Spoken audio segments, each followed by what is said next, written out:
For the past century, popular culture and entertainment has reached a global audience. Radio, literature, the adoption of movie theaters and television programming meant reaching a wider net of consumers.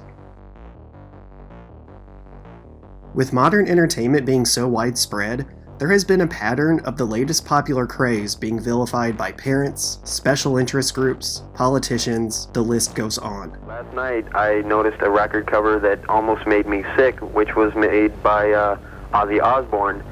And it's just dementing to have, a little kid walk into a record store and pick that up. That's it right there. Now, if you look at that picture, would you want your son or daughter of a young age to pick that up and want to listen to something that looks like that? I wouldn't want my best friend to do it. I don't really appreciate those kind of albums. When you go to a concert of death metal, somebody might get killed. Right. You're worshiping death. And then all of a sudden people start dying. Oh, wait a minute, what's going on? Well, you love death so much that you bought the ticket? I am talking about pervasive messages that are available to kids of any age that are explicit and violent, and parents have a right to know that. Parents in this country right now aren't tuned in. They're not aware of what their kids are seeing on television and listening to, and they really need to so that they can nurture their child and protect their child. Whatever new thing takes on mainstream appeal will be dissected before a worldwide audience and judged for its artistic merits and effect on good society. Video games are no exception to being labeled the cultural boogeyman. Video games have become a $4 billion a year business, and a great many children, as you parents know, have put them on their Christmas lists. As ABC's Bill Greenwood reports, there is a growing concern on Capitol Hill that parents who buy some of those games may not realize just how much violence they're getting. This is the video game that ignited the controversy. It features live action video, including some scantily clad teenage girls and scenes of abduction. The first game to make a name for itself for depictions of violence was unquestionably Mortal Kombat. One of the most vicious games is called Mortal Kombat. The objective is to finish off your opponent violently. Another method is the moral outrage this game caused when it dropped on arcades was swift. Including the National PTA say such video games contribute to violence in real life. And television's Captain Kangaroo says parents are not paying enough attention. Understand that these are not harmless toys, that they can indeed cause great emotional and other damage to a child. Congress will be asked to establish a rating system to protect children from gruesome games. We now require warning labels on toys that can potentially damage children's bodies.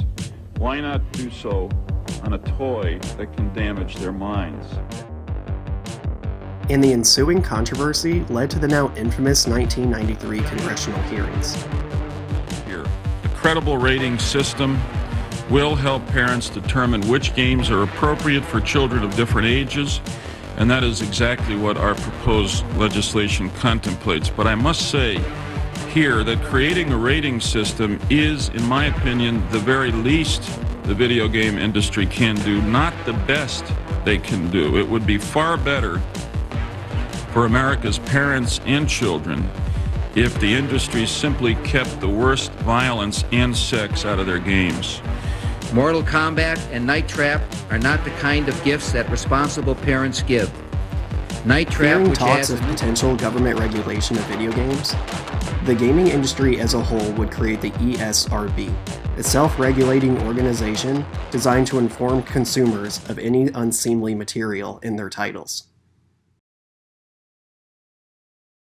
In today's age, it can be hard to quantify what exactly was the big deal.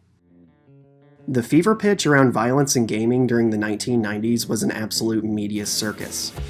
But Mortal Kombat's violent gameplay borders on quaint compared to today's depictions of violence in gaming.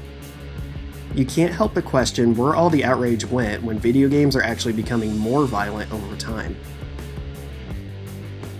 A factor may be that video games are no longer, new.